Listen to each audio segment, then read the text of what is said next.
Hello, friends. Welcome to Pod Maverick After Dark. It is 10:35 on Friday, April 26th. You're joining me, Kirk Henderson, editor-in-chief at MavsMoneyball.com. I am joined, as always, nearly always, Josh Bowe, fellow editor. Josh, how are you doing after that really fucking awesome 101-90 Dallas Mavericks win? I'm doing good, and I'm flabbergasted at what we're seeing. Not necessarily because I'm not really shocked because they're doing what they've been doing for about 2 months now. But like, do you remember 12 months ago when we were doing probably podcast right around this time, 12 months ago, and we were talking about how slow and unathletic and small this Mavericks team was? They got no steals. They got no blocks. Basically, every type of stat related to athleticism. They were in the bottom third of the league. Now they're big, they're strong, they're fast, and they rack up steals and blocks like nobody's business. And it's one of the most remarkable turnarounds I've seen from this team within this amount of time. Like, I cannot believe they pulled this off this fast. This is awesome. Yeah. This is like, I really got no other way around it. And you know, there's so many different places we could start. And I think I'm going to start with probably the most lasting element of this game, even though when you describe playoff runs in later years, you often remember moments. Like tonight, I'm wearing my Deshaun Stevenson shirt. Okay. Deshaun Stevenson 3 goggles was a moment. Tonight, Tim McMahon just got a quote from PJ Washington. He says, PJ Washington told me that Terrence Mann was, quote, mad that I was looking at their bench. So I decided to look at it again. And on holding the pose, Washington said, I wanted to get my flicks right for after the game. When I walked through the door of my house tonight, because I was watching the game with some friends out, my wife described it as watching PJ Washington become a folk hero for the Dallas Mavericks. That was in my brain too. That like folk hero was in my brain. It sounds hokey because we're cynical, both of us, you and me. But this is just the time of year and the whole point of watching sports where you watch things grow. And Washington certainly wasn't alone in his heroics tonight. You know, we have 3 or 4 fans rightfully in the chat right now kind of correctly losing their minds about Josh Green, who we will get to. But the PJ Washington of it all, the physicality, and the Dallas Mavericks getting punched and punching back and coming out ahead in a game where that was just dominated by physicality is something that I'm going to have to really wrap my mind around in the best way possible. Keep in mind, it's just, look, like, we've watched these Dallas Mavericks teams for how long? We never, like, I became a Dirk fan in 98. That's what drew me to the Mavericks. There have been 3 to 4 teams that I would really consider truly physical. And this one is the most physical. And right now I'm just kind of in awe of what I watched. And I don't even know how to kind of talk about this game. Can you try to walk us through, you know, the various steps within this game? Yeah, I mean, the Clippers look old and slow, and the Mavericks are big and fast. Is the summation? I mean, just look at the steal block totals. That tells you the story. The Clippers had 5 steals and 4 blocks. The Mavericks had 12 steals and 7 blocks.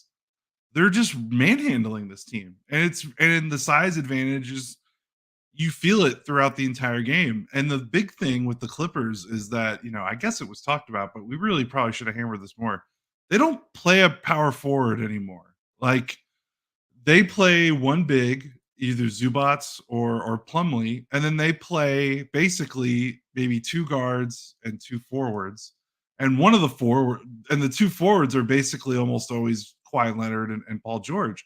They don't have a backup forward besides Amir Coffey, maybe, and he doesn't play a ton. He didn't make he had 0 points in 18 minutes. Their big bench guys are Plumlee, a big, Westbrook, and Powell, and those are bigs and guards. Like when this Clippers team a couple of years ago, when the Mavericks played against them, they had Marcus Morris, they had Nicholas Batum, they had big forwards that could play the four and give Kawhi and Paul George a break because the four-man does so much dirty work in the modern NBA now. I mean, the four-man always did a lot of dirty work, even when teams used to play like 6'10" power forwards like Drew Gooden, like back in the day. But even more so now because of the versatility that you need out of your four-man. Like they not only need to do the dirty work, but they need to have some skill. And Paul George and Kawhi Leonard can do that. Like they can play the four for stretches. But the Clippers basically asked them to play that for an entire game. And the Mavericks are always playing Lively, Gafford with PJ or Maxey. Like there were some possessions where even PJ went on the floor. Like they had Lively and Maxey, and that's significantly bigger than the Clippers front. Mm-hmm. Like there's never a moment when the Mavericks don't have the size advantage. And when the Clippers go small, like the Mavericks can still go small and match Clippers small ball with Maxey at the 5, but PJ at the 4, Maxey at the 5 is still bigger than the Clippers small ball. Like there's just no way for the Clippers to scheme around the size, and it's evident. Like it just wears down over 48 minutes, and I feel like that was what happened tonight, and it's what's happened really this series. Even game 1, which the Clippers won pretty handedly. Like I still felt like the Mavericks did like some okay things defensively. So let me ask you this. So I'm watching. Keep in mind, like when I normally watch games, guys, I'm like by myself in the lab, taking notes like a psychopath. Tonight I was out with some of my high school friends, and you're watching this game, and the Mavericks in the first quarter played smash mouth basketball with so many paint attempts and dunks in that first half. Josh, can you explain to me? I'm pretty sure I know why, but can you explain to me what the hell was happening to where the Mavericks were able to get so many paint attempts after really not getting any for 2 games? Yeah, I think it's twofold. I think it's one, I think the Mavericks and Luka did a better job of stringing out Zubats and getting him out of position. And then if Zubats is playing up in the pick and roll or switching, that means he's not by the rim. And that means the Clippers have 4 smaller guys on the back line.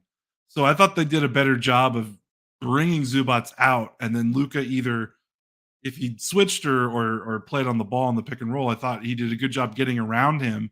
And once Luka gets around him, there's no, it's like Paul George does a pretty good job as a help defender at the rim, but like, who'd you rather shoot against, Zubac or George, especially with these centers? So I thought that was one thing that the Mavericks did a lot better. I thought they strung Zubac out to the perimeter, and then they got around him and they attacked the smaller front line as the Clippers tried to help.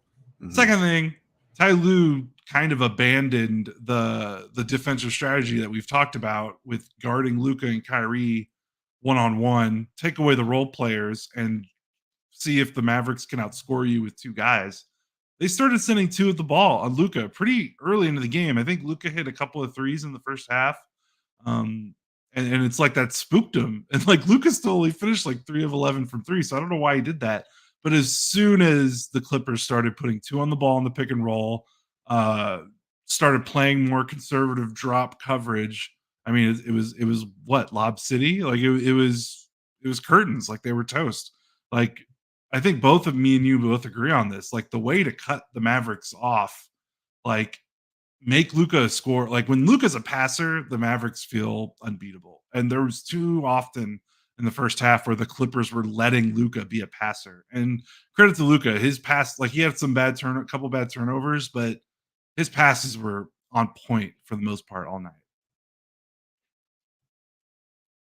Sorry, I muted myself stupidly. I'm just staring in awe at some of the PJ stuff, which I think we're going to get to eventually. So the Mavericks round out the first half, and there was some chicanery. Russell Westbrook got a flagrant one attempt for hitting Josh Green in the head, going for a layup or for a dunk, and it was not like contact to the head before you get the ball is almost always a flagrant one in NBA situations now. Westbrook did not mean to clip him like that. But Josh Green pops up. It causes a little bit of a fracas, or whatever we want to call it. All sorts of different names you could call basketball fights. And the Mavericks walk into halftime with a double-digit lead because they flat out pummeled the Clippers. The Clippers looked tight. Their threes were not necessarily falling. And then we get to the third quarter where the Mavericks extended their lead at one point, I think, by as many as 18. Yep. And then what happened? Because I think I know what happened because I'm watching it at the bar. My memory is telling me that the Mavericks got a little shot happy and just couldn't connect while the Clippers made, namely Amir Coffey connected on just enough threes to make it feel a little during the third. Is that fair? Yeah, and the Mavericks defense is going to give you some threes. Like that's built into the scheme at this point. Like their goal is to wall off the rim, wall off the paint. We'll give you some threes. They're going to try to make the right person shoot the threes if they're going to give you some threes. And you look at what Russell Westbrook did. He was 0 for 7, 0 for 4 from 3. That was not an accident. I mean, they were very much shading it so that he was the one who would end up with the ball with their help scheme. But yeah, so they gave up some threes because that's going to happen. You weather the storm. I thought Luka's defense, that was maybe the only stretch of the game where I thought Luka's defense waned a little bit. Maybe he was tired. I mean, he's played a lot of minutes and he kind of hurt his knee earlier in the first half. So, I'm not killing him. He's played pretty good defense for most of the series, and he played good defense tonight. He just had a little stretch there where he just got away from him, and the Clippers were kind of getting by him. And then offensively, yeah, they got a little stagnant ISO ball. Again, when the Clippers don't send 2 on Luka and they guard him straight up one-on-one switch, the Mavericks offense does not look as good. And they got back to that a little bit. And then, of course, things change and Kyrie starts going off. But the one thing that's tough is, you want to play those guys one-on-one to cut off the role players. But when you're down, that's a tough strategy to employ. They kind of got away from in the first half and they had such a big deficit. It's okay, you want to let Kyrie score a bunch of points when you're down, 15, 13 points. That's really tough to do. So I thought Kyrie, he scored, I think they got it down to 8. I think Kyrie scored 7 points in a row and he had only made one shot to that point. That almost, to me, there's a lot of heroes of this game and moments of this game that you could say won them the game. Me personally, that felt like that one of them was a 3, right?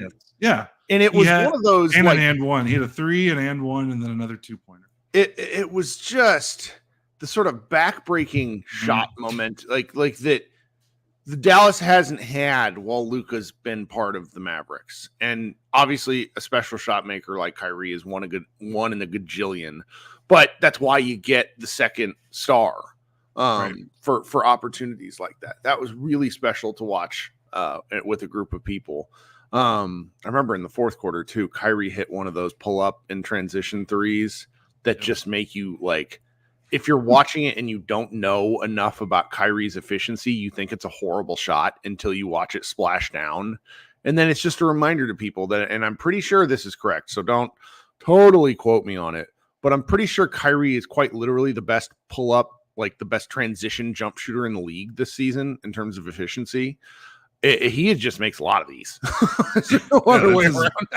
That's his shot, man. That's almost his signature shot to me. Besides some of his crazy shots that he makes in the paint, which he had a bunch of those in the second half as well. I mean, what did he do? I think he was 7. I'm just going to refresh it here because we've got the box score loaded up. I'm pretty sure he was 7 of 12. Yeah, 7 of 12, 19 points in the second half. I mean, it was huge. I mean, the Mavericks actually didn't shoot that. They shot 39% in the second half. And Kyrie, so that was Kyrie basically scored, all their points for the most part.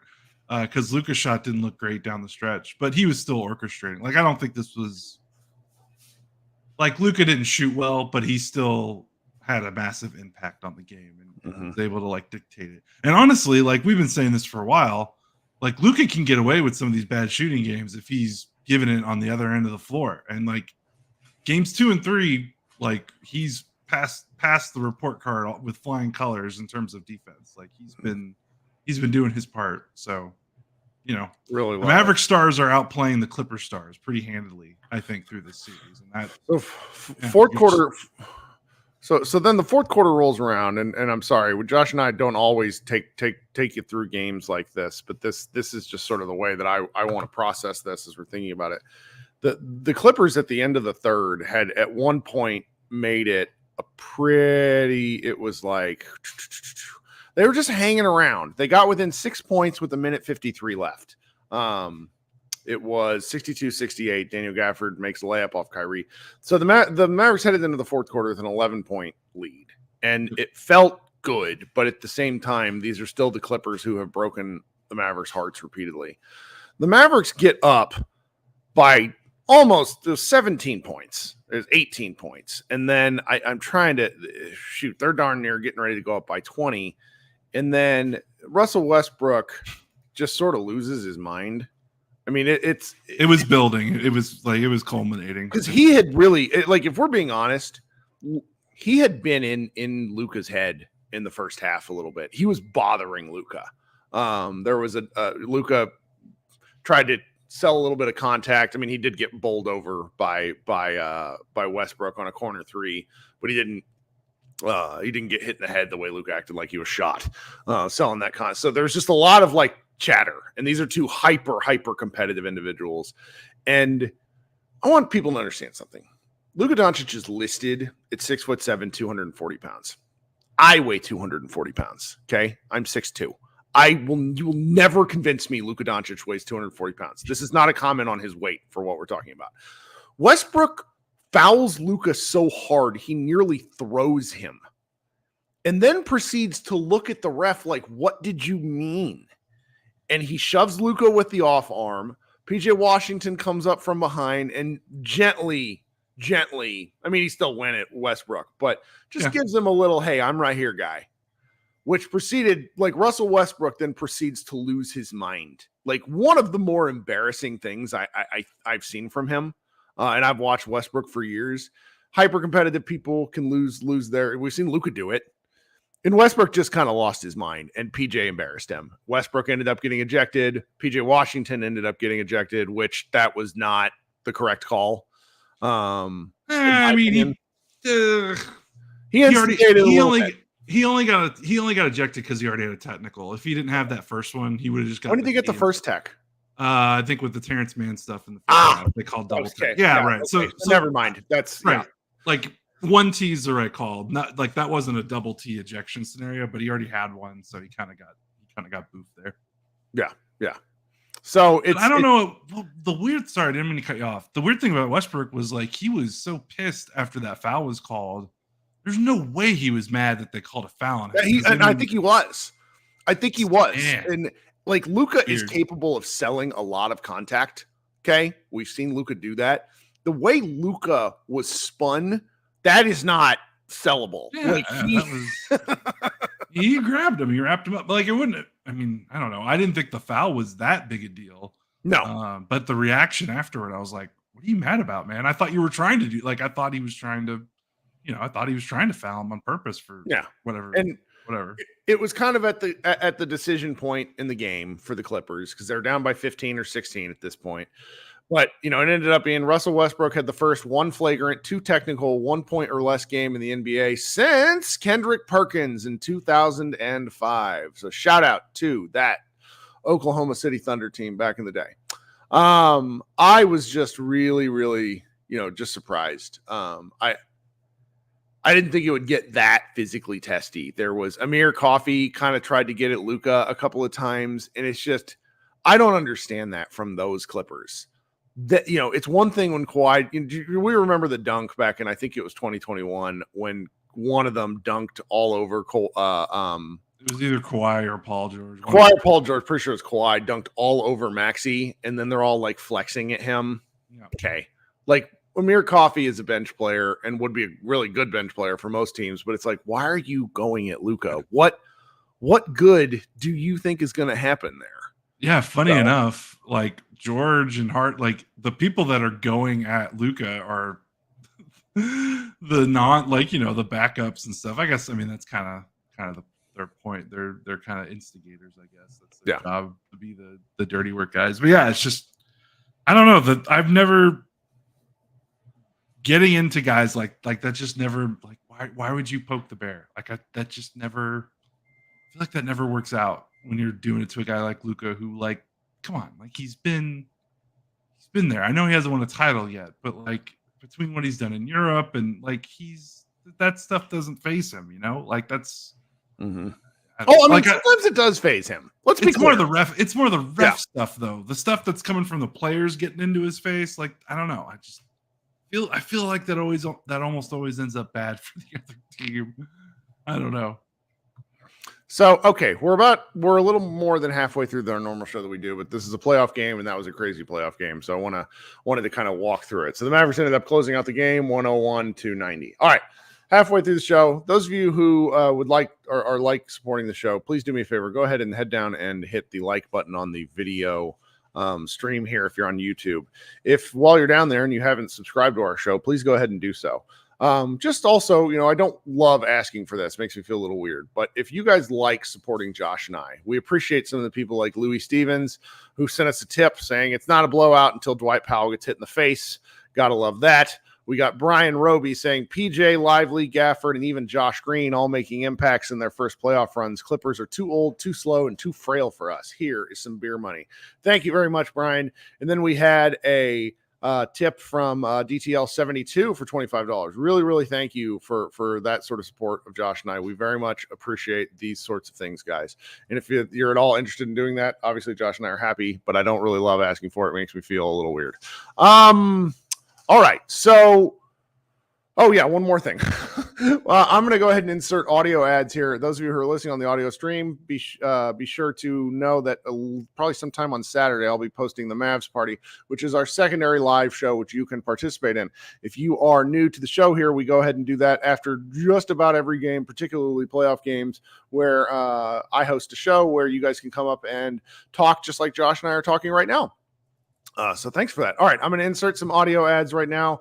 And if you want to listen to your 1 millionth LinkedIn ad, you could do so, because that helps Josh and I actually make a little bit of daycare money. We will be right back.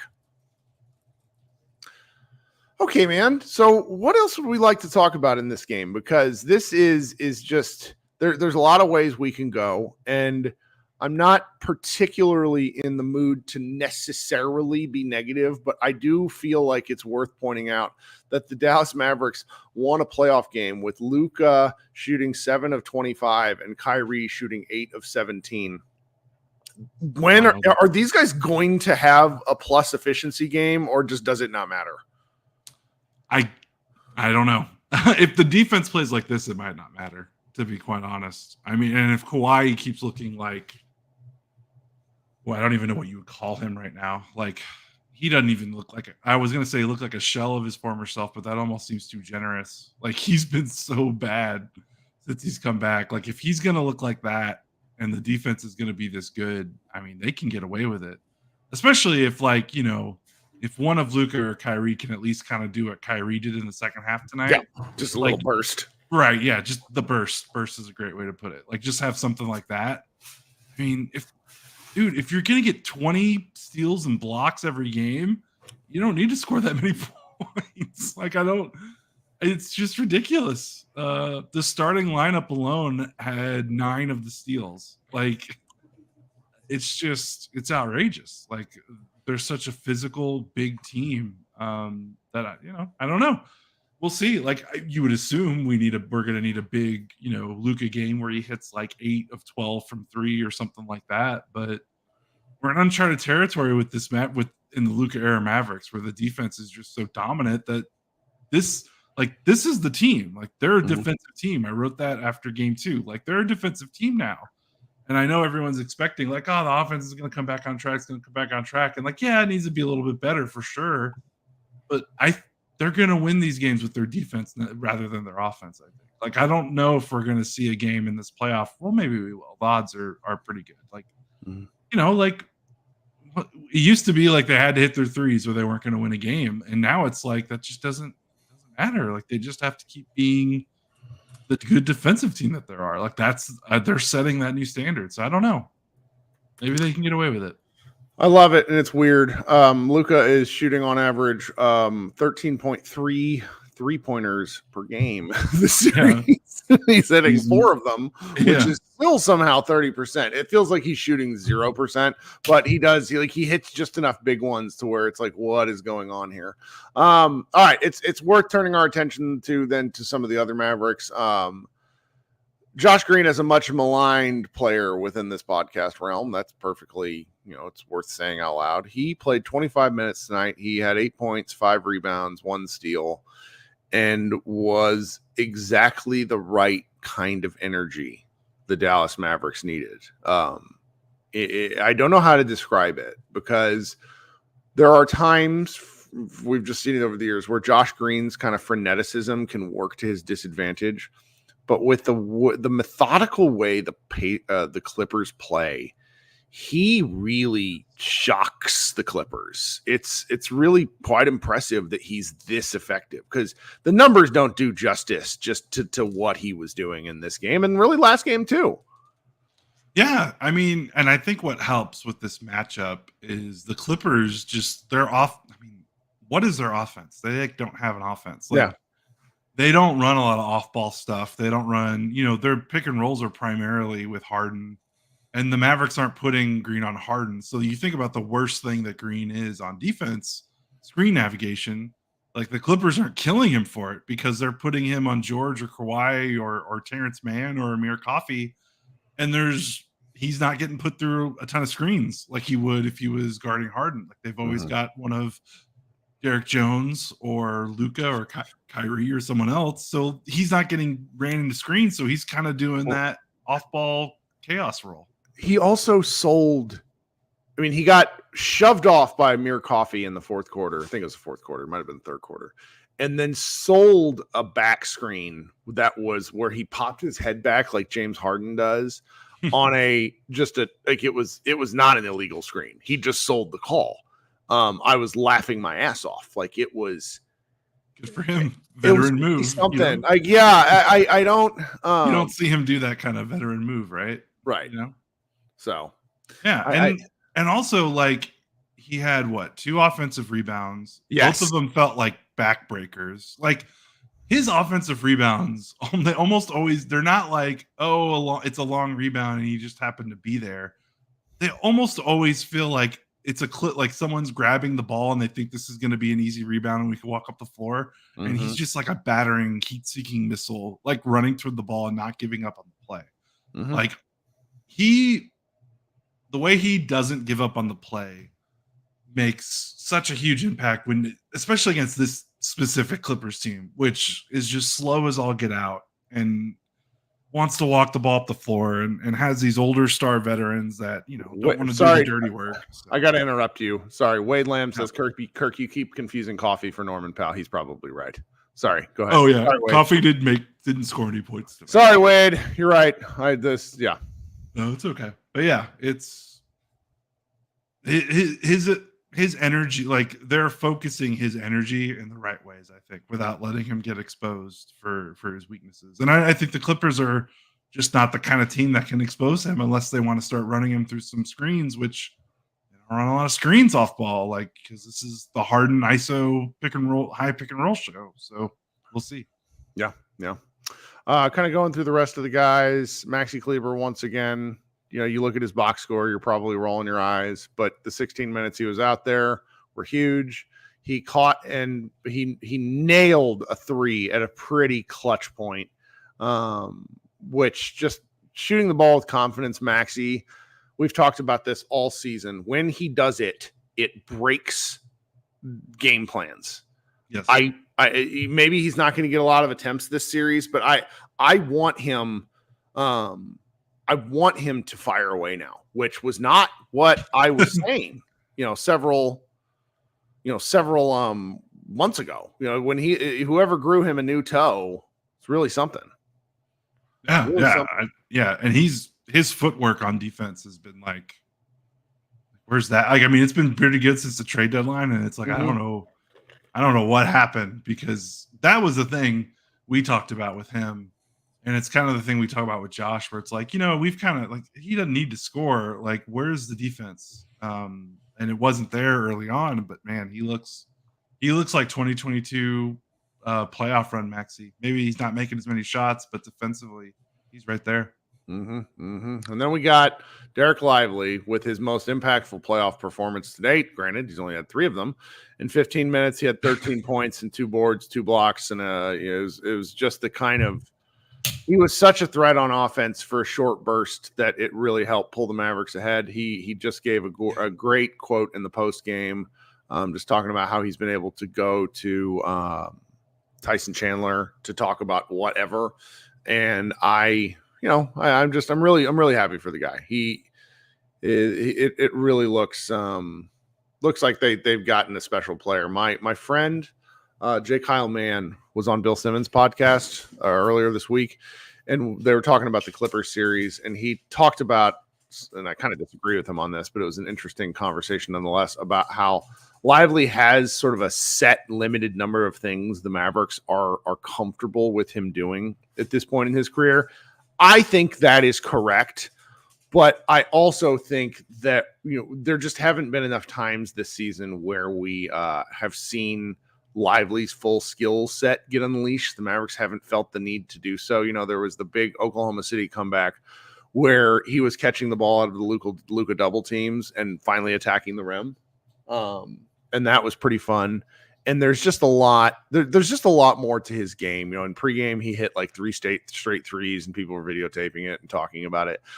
There's just a lot to be excited for the future for Derek Lively, and how they bring him along is just so important, because if he can both be useful and develop at the same time, that just is impossibly rare at the NBA level. Yeah, it really is. Man, 13 points in 15 minutes for him. There were so many dunks. Like Kyrie fed him twice, I think, where I was just like, whoa. Like, we didn't even talk about Kyrie's passing in this game. There was some incredible stuff going on.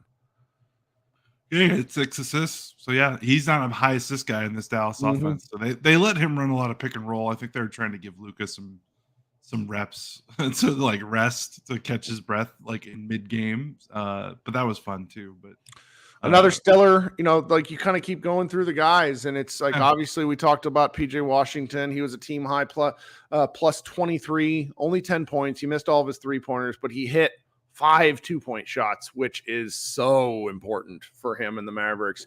He obviously had 4 stocks, and is now a Dallas folk hero, as he ought to be. I would recommend going to his Instagram page if you haven't, where he posted that photo of himself. I love watching guys kind of just revel in the moment. This is his first playoffs. It's pretty nice.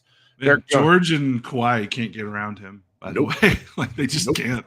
PJL is a real thing. Real thing. It's pretty shocking. Then we got, Derek Jones Jr., really spectacular performance. I think just him and Washington are such a different version of what the Mavericks had when they had 2 wings in Dorian Finney-Smith and Reggie Bullock.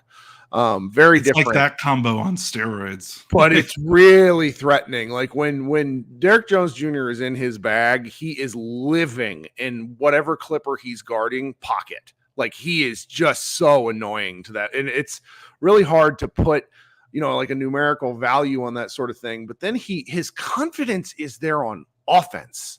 Like, this is a guy who, when he's bad on offense, is atrocious. He only hit 1 3 tonight, but he got to the line once and hit 4 or 3 2-point shots. And it's just I was with one of my friend's little boys, and there was a shot in the first half where he drove the lane and did the thing that Nikola Jokic is so good at, where he put the ball off the rim in a specific place where he could get the offensive rebound and just tap it right in. I mean, just really, really remarkable stuff. Yeah, so his shooting, the Clippers aren't guarding him, but the way he's kind of working around that with attacking closeouts aggressively on the drive or cutting off ball and finding his way to the basket, like he pressures the rim pretty well for a guy that has no jumper. Even though his one made three was a step back three in the corner, which was pretty wild. But it's funny because I don't know if you're about to talk about him next, but like when I thought going into the playoffs, I thought the importance and impact of Jones and Exum would be switched. Like I thought it was going to be Jones who was going to be the one that might get played off the floor a little bit, not be as effective, and Exum be the one that's closing and playing the bigger minutes. And it's been the complete opposite because Jones's defense, like guarding the pick and roll, has been so great, and he's just kind of within himself on offense. While Exum, I don't know what's going on with Exum. Like his defense has still been pretty good, but he's taking some very weird shots. He just needs to hit a three. He needs to see the ball go through the net, and I think that'll break a lot of this. He took he missed all his threes. That didn't help, but he took his other shot was a 2-pointer. It was like a pull-up mid-range jumper, like something he hasn't done all season. And that was when I was like, okay, like there's something going. Like he is not comfortable because he is doing stuff with the ball that he never did in the regular season. So they might need to park him in the corner a little bit more. I don't know. Maybe they haven't been able to utilize his passing. It's been weird. He hasn't been very effective. I don't know if it's because maybe this isn't the series for him because Kawhi and Paul George are bigger guys, and he's 6'5". He's not as long and as athletic as Jones. So maybe that might be it. But yeah, it's just been a weird series for him. Yeah. Well, and that it's a weird series. The Mavericks are up 2-0 can really speak to the different levels of growth that this team has. Just a lot of fun. Just a lot of fun watching this. The crowd was great. Shout out to the Mavericks fans who were there being incredibly loud, booing the Clippers. It was a lot of fun to watch that one. Quick shout out to Albert for the tip. Really appreciate that, Albert. And Brantley as well. He said Josh's individual defense was as good as I've seen it tonight. I agree with that. I do think that's largely because the Clippers weren't great at setting screens on him. But that's, Josh has always been pretty good at staying in front of his man. He just runs into challenges with screens and overhelping. So, well, it's about 30, almost 40 minutes into the show. Should we let you go to sleep and then I'll host our secondary crazy person show with the fans who want to join? Sure. That sounds great. Okay, guys, this has been Kirk Henderson and Josh Bowe. The Mavericks play on Sunday at 2:30, which means European fans, which means hopefully my friend from Ireland will call back. That was, I've gotten like 5 emails and 2 in-person comments about the gentleman who called in from Ireland the other night saying they want him to be a regular part of the show. We'll be hanging out late, talking basketball that day as well, but not as late as tonight because, again, 2:30 basketball game. Everybody who's here in the chat, stay around. Everybody who's listening on an audio stream, please be sure to check in on your podcast feed a little bit later. Josh is the man. He did all the editing, and check out everything at mavsmoneyball.com. We will be back on Sunday. Everybody enjoy the first part of your weekend.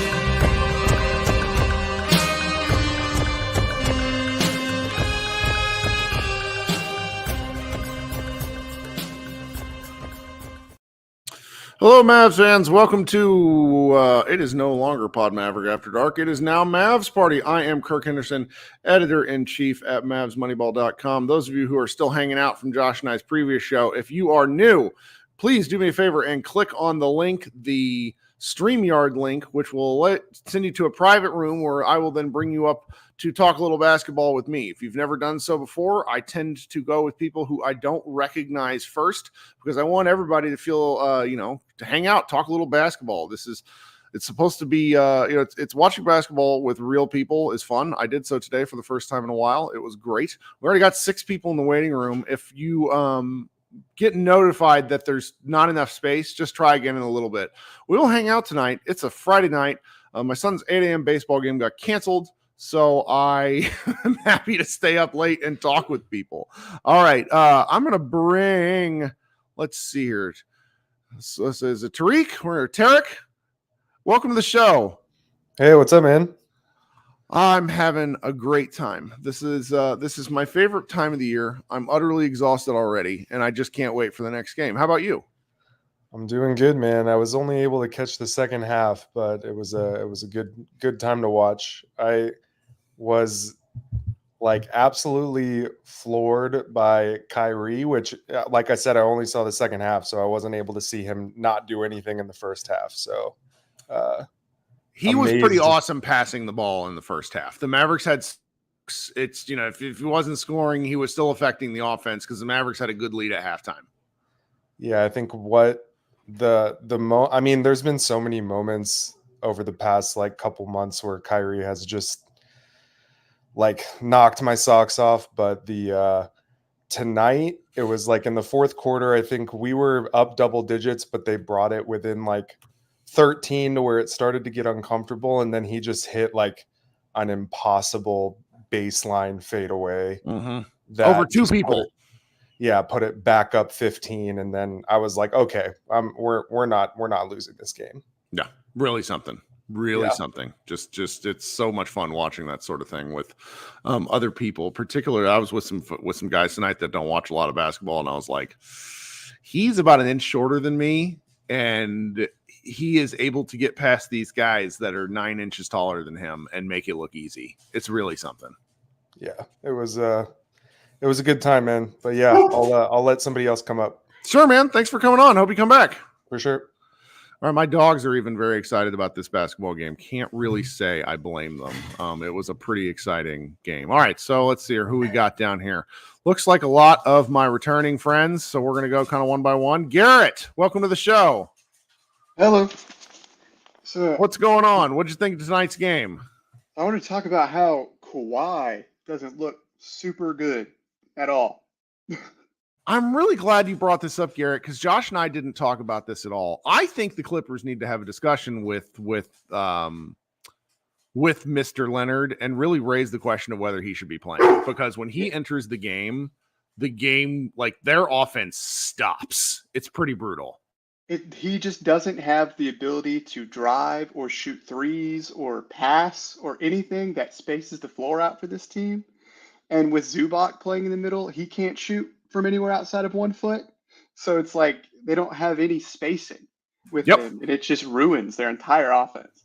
That's a great, I'm really glad you brought this up. Cannot believe Josh and I didn't talk about this at all, because I think that, if you look at kind of who had it going, I hate to admit this, but friggin' James Harden was crushing Dallas tonight.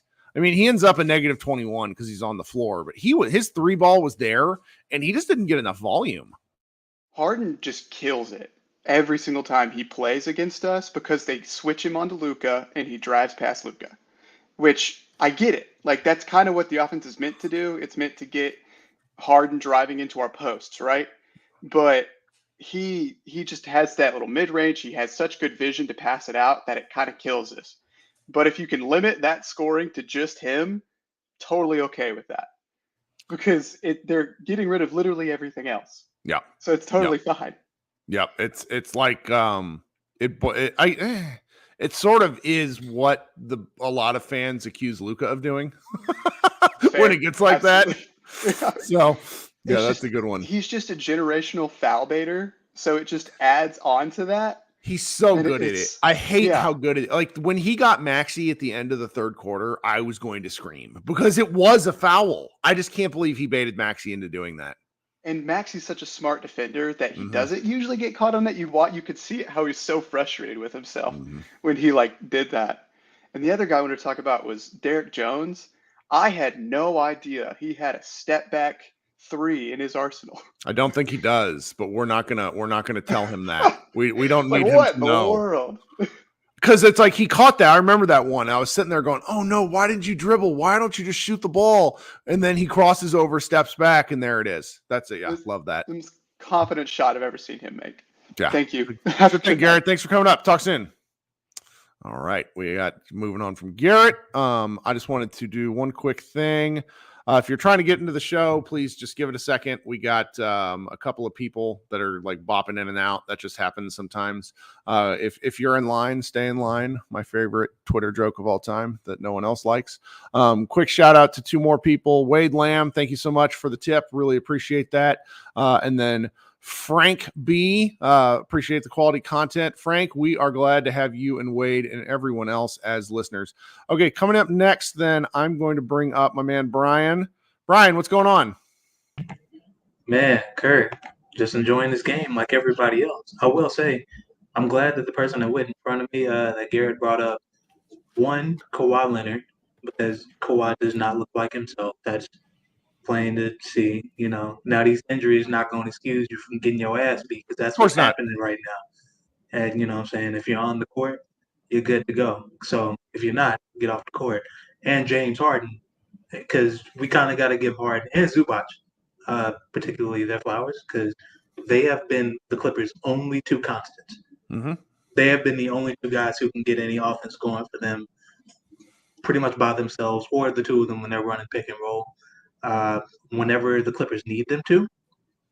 And I bring those 3 guys up to juxtaposition them to Paul George, because there's been a lot of Clippers fan talk online about, oh, well, the Mavericks aren't even that impressive because we would lose to any team if we're shooting like this. Okay, well, you've got one guy who's on a bum wheel, one guy who everybody thinks is washed, meant to show up in every game.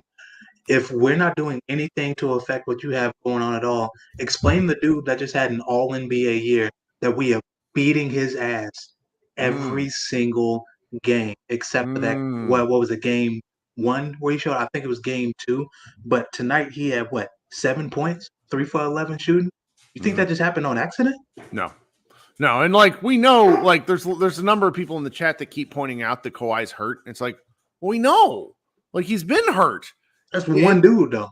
Yeah, but I do think it really, I do think he mucks everything up in the sense of if Luka was out there playing on one leg, the Dallas offense would be different because he's such a strong focal point. And I mean this in a positive way, because when he's really on, he's just a murderous guy. I was walking a couple of people through tonight, the 2021 Game 6 performance where he just broke our backs. That's the Kawhi that's going to live in my head until the day that he retires. So yeah, you know what it's supposed to be able to help mitigate that when your number 1 star can't go? The other 3 potential Hall of Famers that you have on your team?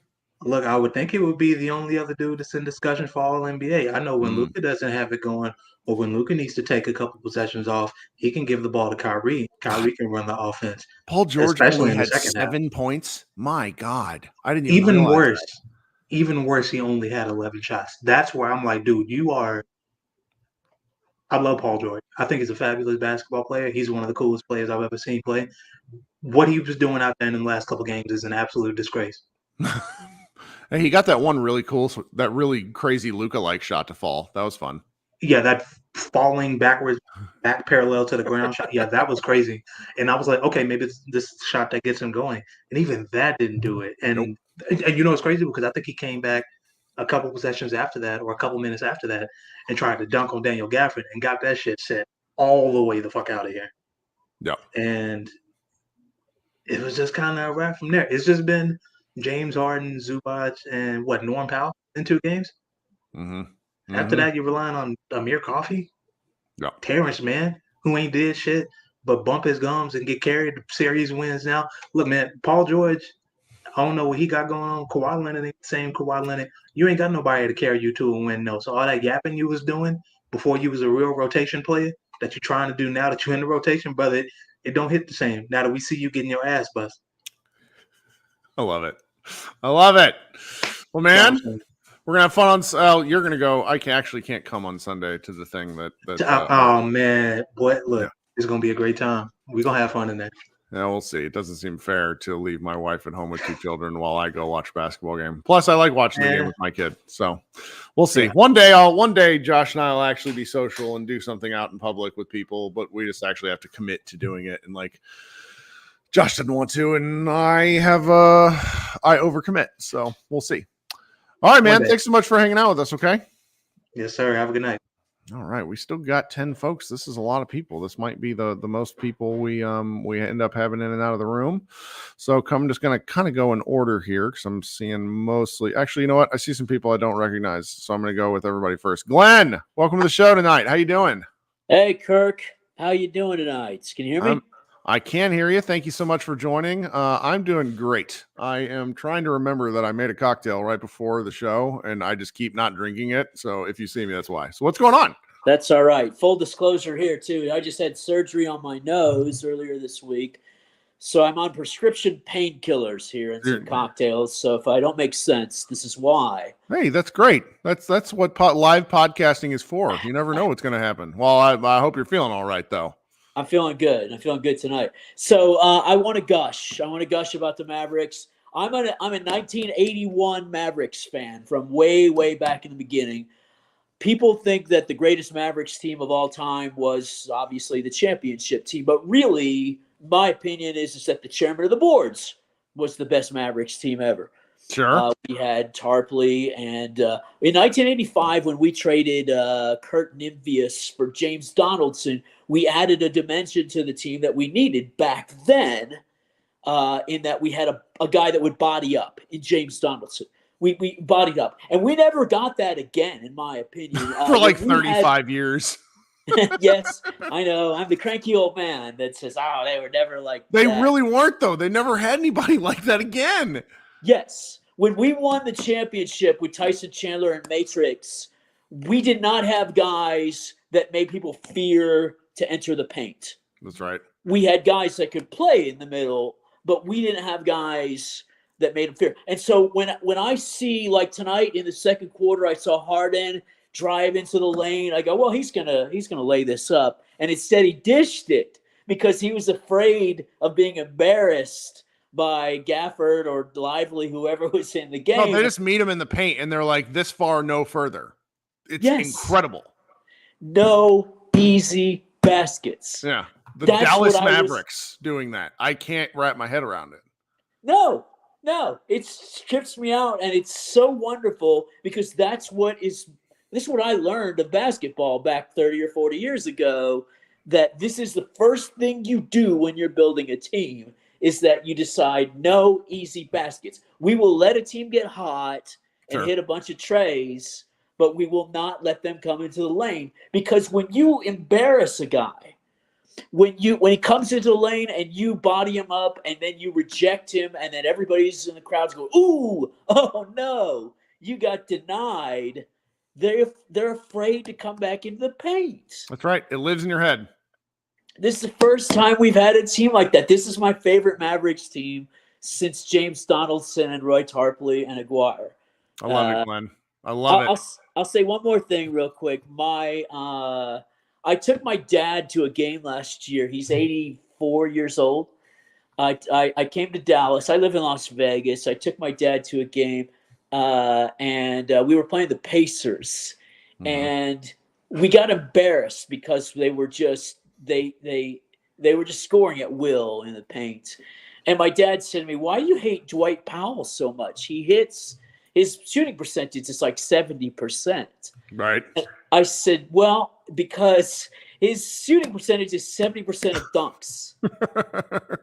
Yeah. If we had somebody in there that was hitting every dunk, he'd be hitting 90% or whatever. And that's Gafford and Lively. That's and right. I love those guys so much, is that they just make the dunks and the obvious pick and rolls that when they're rolling to the basket. I love it, Glenn. Thanks so much for joining. That's it. Thank you so much for having me, Kurt. I'm a long time listener of your show. Appreciate it. Hope you come back. Talk soon, all right? Will do. Yep. All right. He and Glenn is right about block shots living in your head. I was thinking about the various times in my life I've been blocked. And those things just stick with you. It's really embarrassing how that happens. Man, we got so many people. All right. I'm gonna go next to let's go to Sudarshan. How are we doing tonight? Or this morning? What time is it there? It's about 10 a.m. Good 10 morning. a.m. So you started your day off with a W. You're in a great place. Well, I mean, I started the day at 4 in the morning because I woke up to watch the draft. Oh my God, you're insane. I love it. I am insane. I am completely and utterly insane when it comes to this. Who's your NFL football team? The Giants. Okay, so you're okay with how things are going for the Giants so far, I take it. They're okay. I mean, I don't know exactly how to feel. It's That's like all right. it's The draft is all about projection. That's why I wish the Dallas Mavericks use their picks more, because it's just all about unbridled hope. And that's kind of how I feel after going up 2-1 on the Clippers. Yeah, but now I just hope that that they actually maintain momentum, because I mean, the one thing that was concerning about the second half was Luka played like ass. He did. The shots aren't going for him, and he's very frustrated by it, and you can tell. And so he's gonna break through the wall, but that they're winning without him shooting the ball very well just speaks to the nature of this team. Yeah, I mean, the second half was basically an exhibit for, thank God we have Kyrie Irving on our team. Yeah. Which is not something that we had even during the 2022 the championship run as such, when we had Brunson as the second person. I don't think we could manage stuff like this. We just completely fall apart. That's right. So yeah, I'm just hoping game 4 is just one of those games where Luka goes bananas and just sends him packing. It would bring a lot of joy to my heart. And we actually keep up that killer mentality, and we finish it in 5 rather than trying to push it to 6, or basically try to screw around in game 5 or whatever it is and let them back into the series. I really don't want that to happen. That's right. That's right. It's also a good morning because we're watching the Timberwolves absolutely put it to the Suns. So I mean, yeah, it's a good time to be a Mavericks fan. That's right. You hate to see the Suns dying. Actually, nobody does. We're all okay with it. We're all okay with it. Yeah. All right. How's your little one doing? I mean, he had the emergency room visit the last. Oh, he still sounds like a goose when he coughs. It's real awful, but he's okay. He's okay. Mm-hmm. He's like, with babies, there's always something, and it's a matter of figuring out, is that something really bad, not bad at all, or just a baby screaming his head off? It's just the way it goes. So, well, thank you for asking. It's very kind of you. We'll talk soon. All right. Yes, we will see after game 4, where the roles are inversed, where you will have the afternoon game and it'll be like early morning for me. Nice. All right, man. Talk soon. Yeah. Take care. All right. If you want to join the show, be sure to hit the the StreamYard link in the comments of the YouTube. It should be a pinned comment. Coming up next is my man Henry. Henry, welcome. Wonderful avatar of Russell Westbrook. What's going on tonight? What's going on? I'm just enjoying these Phoenix Buns over here getting clapped right about now. How bad is it? Okay, I'm scrolling. Oh my God, 18 points with time left in the third. My goodness. Yeah, it was just 20, but then Book just scored right now. And Ant just is insisting on fucking up Kevin Durant right about now. But what was I going to say earlier? Tim McMahon posted out a tweet. We shot 26.5%, 27% basically from 3, and we smoked them by double digits. So I wouldn't be too worried about next game. I'm going to be honest with you. And the thing is in the luxury of Kai, and I don't even know if it's luxury, but the euphoric feeling to know that the harder the game gets, the tougher the series goes, the worse it is, the better he performs. I like it because, that third quarter run, fourth quarter was such a needed thing. And it's nice to have, it's nice to know that there's never really, that second quarter of game 1, just kind of put that out of our minds. Right. Really hasn't been a time since Kyrie and Luka have played together where you really feel like the offense is truly stagnant. Now, there's a lot of internet commentary about things they need to do differently and bitch. And I make the joke of the some fans who pop in here that like the Mavericks are going to be in the NBA Finals, and there's going to be people being like, Luka needs to work without the ball, and it's like, okay, I get it. We're in the NBA Finals. Can we relax? But the fact that those explosions seem to come in a way that always shocks the defense. Yeah, there's nothing you can do for it. Again, people thought Draymond was crazy when he said Kyrie is a scorer. People think Kevin Durant is. I don't know if you watched that series where the Nets got swept by Boston, but physicality absolutely ruins Kevin Durant. And you're seeing it right now during this series against the Timberwolves. He has ungodly, stupid turnovers, bad shot selection. Anytime Right, because you get up in his body. That's right. Exactly. Kyrie, none of that matters to him. None of that matters to him. Like, he's absolutely still going to torture. He's going to use it against you again. He plays defense on offense. So, like, if that's what you want to play, like, okay, I'm just going to use that momentum again. You want to play up? Okay, I'm going to dot your eye. Like, it doesn't matter what you do. Every decision you make is the wrong one. Same thing for Luka. It doesn't matter the decision. Each decision you make is the wrong one. So, sit back, enjoy the ride, get ready for OKC in the second round, and I'll see you guys in the Western Conference versus the Nuggets. My man. Talk to you soon. Have a good one. All right, coming up next is my friend Alex. Alex, welcome to the show. Hey, Kirk, how's it going? Welcome. It's a great night. It is only 11:30. I am just really feeling it. This is the best time of year for basketball. Yeah, I watched the game with my 10-year-old daughter. She had a great time.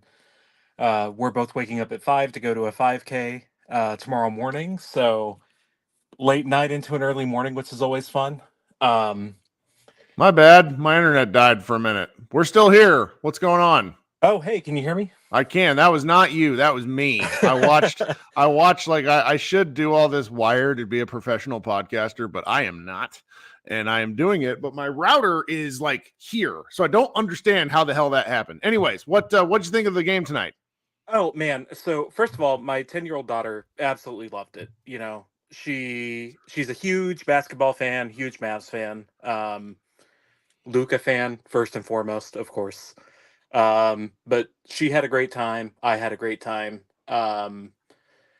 I'm in what the kids call today my Delulu stage, where I think the Mavs are going to win in 5. The Mavs have not put together a perfect game. No, they played quite badly, if we're being candid on offense. Yeah. And the Clippers put in a perfect game 1. And the Mavericks have looked kind of like ass every single game.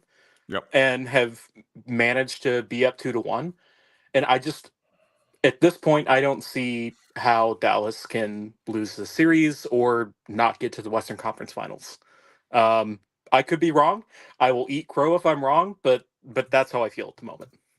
It's perfectly reasonable to feel that way. You should ride the highs, and that it's fantastic. Yeah, I mean that's really all I had to say. I'm so excited about this team, and I feel as good about this team as I did about the 2011 team.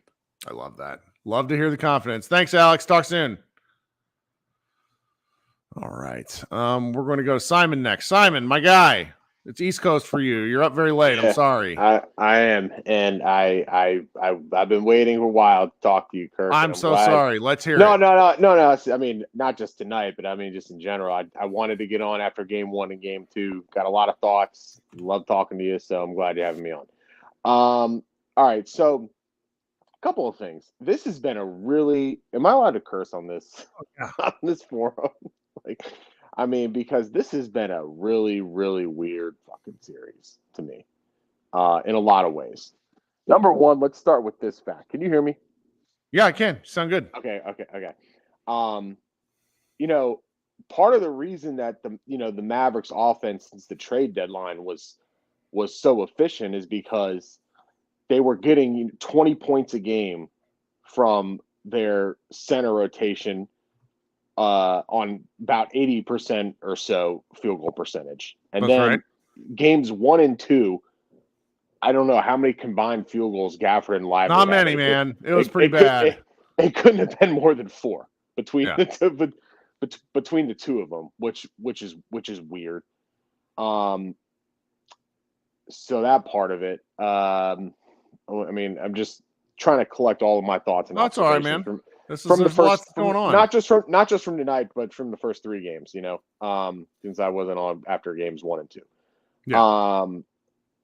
I will say this: like I'm happy that the Mavericks won tonight. I'm happy that they're up 2-1 in the series. I want them to take this, to take this run as far as they can, obviously. But I haven't particularly enjoyed watching this series. Look, this is worth saying, though, Simon. Playoff basketball is nails on a chalkboard. You enjoy it after the fact. It's really not that fun. It's so like, oh, shit, with every possession. I can't stand it. I think, and you're right. And you're right about that, Kirk. Like, just the experience, the experience of watching it, living and dying on every possession, that's constant through every postseason of whatever team that you're rooting for.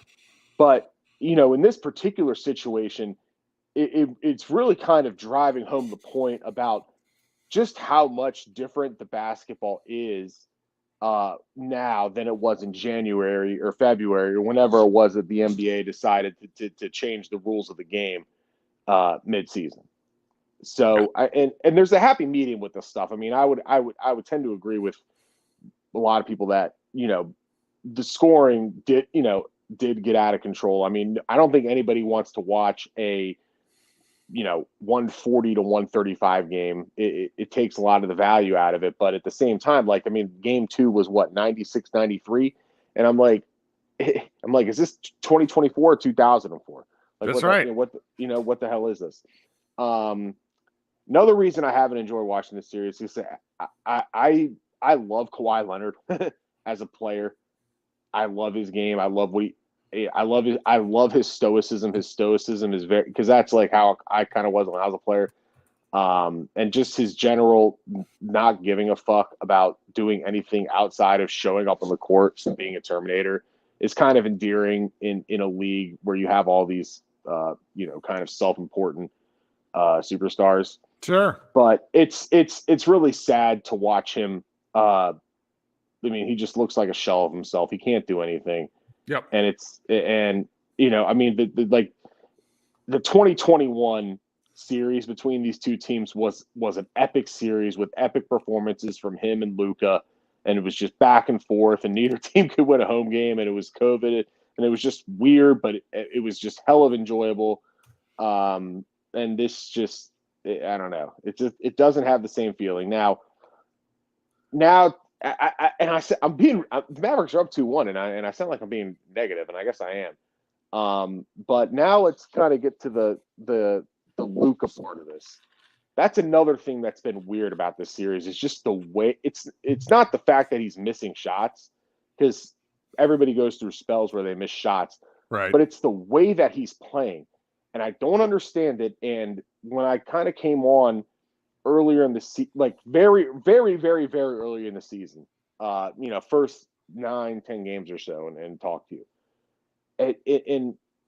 It befuddled me then, just the way he kind of like refused to attack the basket. Yeah. And he's doing the same thing in this series. I actually looked up on Basketball Reference just for at the end of game 2, after the first 2 games, just to kind of look at his shot distribution in terms of like distance from the basket.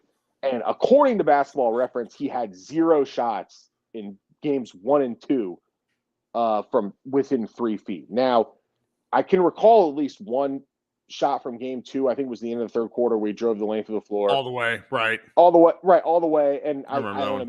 maybe they said that was 4 feet or something like that. I'm not really sure how they – but the point is like he's – I don't know if he's injured, and I know he had the thing with his knee tonight, but I would give him the benefit of the doubt on that if he was attacking the basket in games 1 and 2. But like in 2021, whenever he got Zubac on these fucking switches, he cooked him to the point where the Clippers could not play him anymore.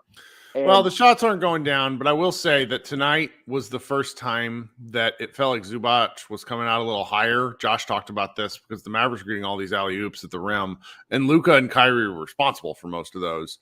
So if Luka wasn't getting to the rim, the ball was still getting all the way to the rim for these shots, and that was a healthy step in the right direction. I agree with you there. Now, I think part of the reason the shots are not going down is because I noticed, especially in the first quarter tonight, the Clippers look like they're playing him for the jump shot. Couple examples, right? But like there was one play where he's backing down Westbrook, right? He's backing down Westbrook with his left shoulder, and Westbrook read it correctly. Like Westbrook read that he was going to turn right shoulder and shoot a fadeaway, and jumped on it, and then Luka ended up traveling and and turnover, which pissed me off because I cannot stand fucking Westbrook. That guy is such a clown. He's always been a clown, and to see him have any type of success, even in the game where he goes 0 for fucking 7, it just drives me crazy because there is nothing about his game that I respect, nothing about it I like, and nothing about his demeanor or anything that it just makes my fucking skin crawl every time I watch that guy play basketball. I was thrilled when he got ejected. I mean, that was a clown fucking play that he did. And then to preen and act like a fucking tough guy. It just, oh my God. And that's why that's another part of the reason it pissed me off was like, because whenever he gets isolated on Luka Doncic, like, I'm like, dude, you need to fucking cook him and shut his ass up because dude, that guy is such a clown. And he's always been a clown. And I don't blame Kevin Durant for leaving him at one fucking bit. Okay. But sorry. I mean, it's okay. No, but I got Simon, I'm sorry. I still got 8 or 9 people to go. How many what else we got? That's all right. No, that's pretty much it. But I mean, the point is all I would like to see go. I think the Mavericks are going to win this series. I don't think I don't know what's going on with the Clippers offense. Kawhi Leonard doesn't have it. Paul George, I don't know. He's ghost again in the playoffs. But it's weird. But going forward, if Luka, my point is about Luka is like the reason he's not making shots is because the Clippers are not playing him for the drive. They're playing him for the jump shot. His jumper is contested because they're not backing off of him because they're not respecting the drive. But I want the Mavericks to go as far as they can. In order for them to do that, everything else is in place for them. The defense is outstanding. Kyrie is steady. Even when he struggles for a half, he's going to come back in the second half and he's going to put up a great effort. The role players are going to do their thing, but they need to get Luka in fucking playoff Luka mode and through 3 games. That hasn't happened, and I'm rooting for it to happen. I want it to happen. It needs to happen. It'll happen eventually. But somebody's got to get in his ear and tell him he's got to fucking attack the basket. That's it. All right, man. Talk soon. Love you. Thanks so much. Talk soon. All right. Simon's my DC guy. So thanks for hanging out, Simon. Talk soon. Andrew, what's up, man? Hey, good evening, Kurt. Great evening. Good game. It really is, and we're still before midnight. I shouldn't rush Simon off. I feel bad now, but I keep feeling it's like 1:15. It's not though. I'm just old. Yeah, we're getting there. He gave me one more point I'll add in. Is first quarter was just a rock fight tonight. Just the Mavs were 0 of 8 shooting threes, and we're within 5 and feeling good at that point.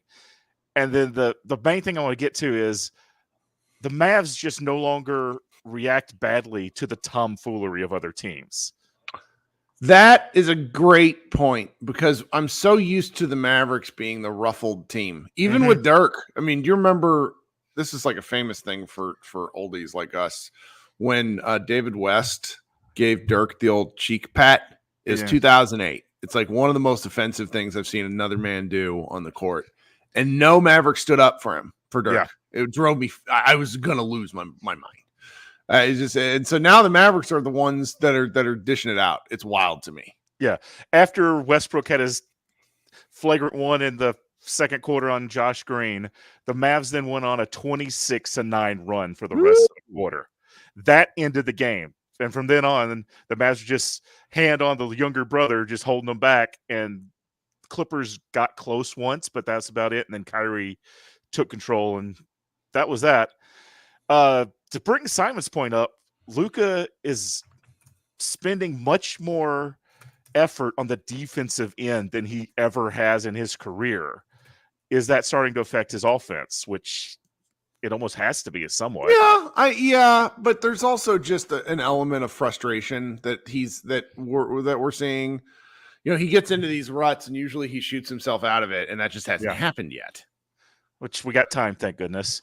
And the last thing is they made a defensive adjustment on Harden. Harden about the second quarter sometime was at 14 points. Yeah. After he's getting those threes, they stopped giving him the open threes, closing out on him, letting him drive, and then having Gafford and Lively just collapse in the paint. Mm-hmm. And then he didn't score again until the fourth quarter when he got free throws. Pretty incredible. He Yeah. really took his own foot off the gas, but that's the James Harden special. Yeah. That's all I got. All right, man. Thanks for waiting. Good Talk to see you soon, all right? again. Yep, you too. Bye. All right, coming up next is Jobo. What's going on, my guy? Welcome, Hey, what's welcome. up? Thanks for waiting so long. Yeah, no problem, no problem. I'm actually on the first shift tonight. Since I was talking to you last, we had our first kiddo. So Hey, congratulations. thanks, man. She's making her after dark preview or Yep. premiere. Good. Man, a couple things I noticed tonight. One, I just want to say off the bat, since I kill Maxi more than any when he's frustrating. If he's going to forever just hit a February to early April slump and then figure it out in the playoffs, I'm okay with that. And his defense was good and to the end of the season, but I felt like to end the 22 season for sure, and then this one, his shot was just nowhere to be found. And then, not that he's been lights out right now, but he's been fine, and like that's really all they need. And so, man, just props to Maxi for that. I remember looking up at the screen at one point during the fourth quarter, and I don't know if this was Luka's final line, but he had like 22, 10, and 9, and it just hit me like Luka has 22 points, and this game feels so comfortable in the fourth quarter right now. And to think of the last time that we played the Clippers, that like if Luka showed up with a 22-point game, this team would have gotten blown off the court by this Clippers team in 21 and 2020. So that they have the guys now and the depth to take it to a team, even when he's not going to shoot lights out. Just it's night and day. It's just night and day from before. It's really nice, isn't it? It's a ton of fun.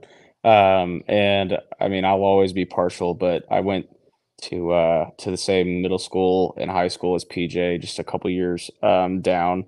And he was, larger than life at that time, obviously. But I played a quick story. I played select ball with his dad's team because his dad was the history coach at our school. Yeah. And we would always practice on one end of the court, and PJ would do like his own individual drills on the other side. And after practice one day, his dad was like, "Hey, does anyone want to get dunked on by PJ?" Oh. And all 15 of us on the team, like giddy school children, went over and we all tried to contest one at a time while he drove, and he dunked on all of us, and it was amazing. But anyway, so obviously rooted for PJ at Kentucky and then in Charlotte, and when he got traded to the Mavs, no one was rooting for him more than me. So for him to just kind of be this gritty role guy that's gonna be there for the team. He might not always have the jump shot. If he does, great. If he doesn't, that's okay, because if he's gonna be the guy that's gonna put his nose in someone's chest like he did tonight, then he's got a spot on this team for sure. That's great stuff, man. It's great stuff. Last thing I'll say, I know you got a lot of people to get through. I feel like it's really evident that Kid finally has the kind of team that he wants to have. I felt like through the first few years in Dallas, you could tell he was very passive aggressively frustrated by the live and die by the three kind of team, and by the offensive heavy, not playing a lot of defense kind of team. And now, say what you want about Kid, but it just feels like this is the kind of team he wants to coach. Oh yeah. And then I think that's going to bring out the best in him. So yeah, he's loving the physical basketball. Yeah. All right, man. We'll talk soon. Yeah. All right. Thanks, Kirk. All right. We got 2 guys left, 2 old stalwarts. Mr. Doe, who must have put his phone down. Oh, there he is. We're going to go to Doe and then Micah. Call it for an evening. Whoop. Doe kicked himself off, so we're going to go to Micah first and then Doe. Micah, what's up? What's going on, Kirk? Pretty good game, man. My first thought, is Kyrie Irving the last one standing from his era? Who would you include? Basically anyone drafted around 2008, maybe a little bit before. No, as far as still being capable of what he was in his best year. Yeah, that's a tough one. I'm gonna need to go look at that list of guys. I mean, yeah, because some of these guys have aged like rocks, like Derrick Rose, like Anthony Randolph. You basically got it's basically KD, Steph, all those guys are somewhere around his draft. I mean, DeRozan's still pretty good. Blake Griffin just retired. Yeah. Steph Curry still in existence. Drew Holiday, obviously, still pretty great, even though it feels like he's a gajillion years old. Hey, 2009, Roddy Beaubois year. Shout out to Roddy Beaubois. Followed up by Taj Gibson. Followed up by Taj Gibson, who's still playing. I see your point here, though, because the LeBron has bent the era in a way that's kind of confusing, like the way Dirk just hanging on was. But yeah, you might be right, kind of looking through it. There's just not that many guys. I mean, even John Wall was drafted in 2010. He's not in the league anymore. That Gordon Hayward looks like burnt toast. DeMarcus Cousins is out of the league. And these are guys drafted after those guys. So I think it's an interesting point you make.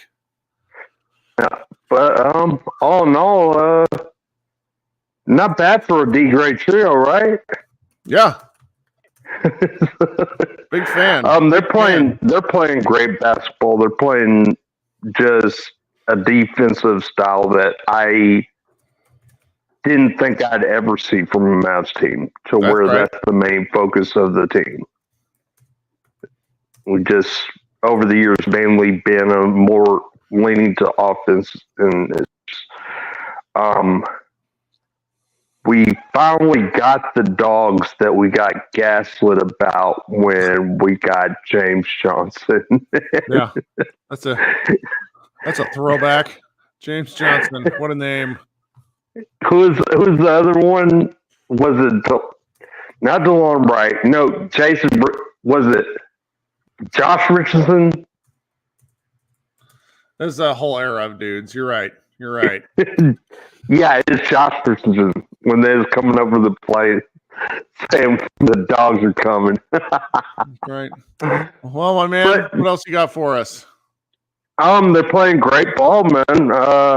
Love to see it. I think we're going to put these guys away. I think Keyshawn's either going to have to accept that he is wrong about one of two things. Either the Mavs defense is good or the Clippers just aren't that good.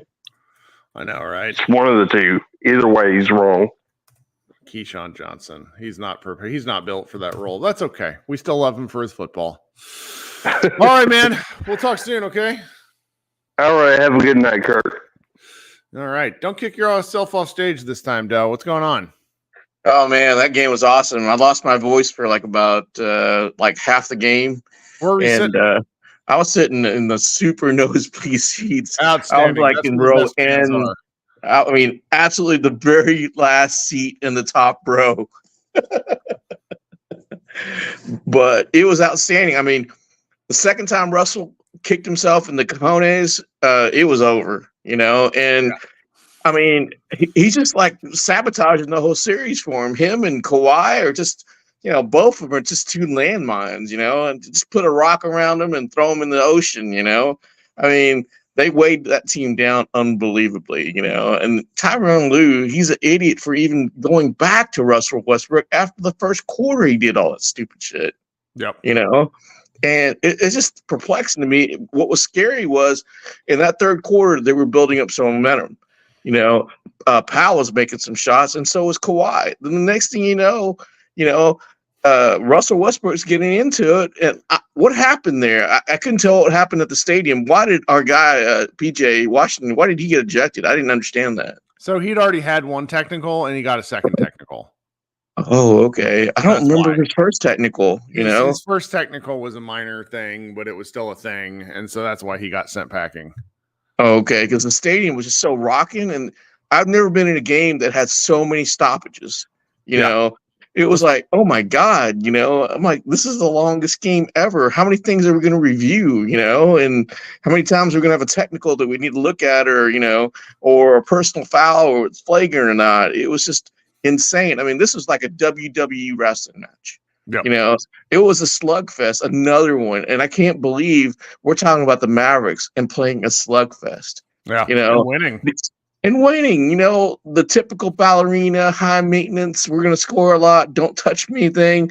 And now we're playing this style of basketball. This is amazing. I mean, this is an era that, you don't see, this kind of slugfest. Even when they won the championship, it was never like this, It's amazing. And especially the thing that gets me is, man, those two guys patrolling paint, man. Oh my God. I mean, it's just not them. It's Kleba at times, not just the two centers, but everybody, PJ, everybody's contesting everything. And it just changed the whole dynamic, after that second quarter and then that third quarter, and when Russell Westbrook did all that stuff, I said the game's over with. That frustration level is spilled over. He's cancer. He is a cancer. I'm just shocked. But anyways, it's been a long night. I'm glad you let me come up, Kirk. Hey, thanks for hanging out. I'm glad you got to go to the game. I'm always jealous of people that go to the games. I can't. It's Man, you want to go to the Sunday game? I got another ticket. It's very difficult for me to make those things work. And my wife would probably let me go, but then I just I always feel, I feel bad. So I never really ask. Because it just leaves her playing zone defense against two small children. That's not fair. Plus, it's harder for me. You get used to watching a game a certain way, and then I just don't see as much. So, but I appreciate the offer. It's very kind of you.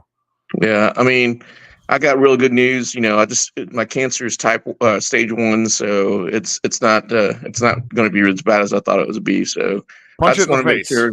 Yeah, it is a punch in the face, but at the same time, it could be worse. So you punch that cancer in the face. I will. That's right. Third time. All right. Well, that's pretty kick ass. Thanks a lot, Kirk. Right, hey, I appreciate the work that you guys do. I really do. Well, I'm glad people like it. That's why we keep doing it. Thank you so much. You have a great night, sir. All right, Matthew, what's up? Hey, Kirk, how you doing, man? I am dragging ass at this point, but I'm actually all right. How are you? I'm doing awesome. I know you're trying to keep it quick, so I'm gonna keep it quick. Fuck LA, fuck the Clippers, fuck James Harden. Sure. Fuck Russell Westbrook. Strong takes. I like it. This is a great way to end the show. Just yelling at them. You want a strong take? Mavs in 5. Yeah. Let's hear it. Let's go. That's all. Right. That's all. That's all you got? Said. All that's right. That's all that needs to be said, man. All right, man. Thanks for hanging out. Hey, for sure. Talk soon. Okay, guys. We'll be back Sunday afternoon. Josh and I. Probably around games at 2:30. I'd guess 5:30. Sounds about right. And then we'll hang out till we're done. Everybody enjoy the rest of your Saturday. Thanks so much to those of you. My man Doe sent over $2. Really appreciate that. Really appreciate everybody who tips, everybody who comes and talks, everybody who leaves comments. Josh and I are very appreciative, and we are glad that we have this community. So we'll talk soon. Everybody have a great Saturday. Go Mavs.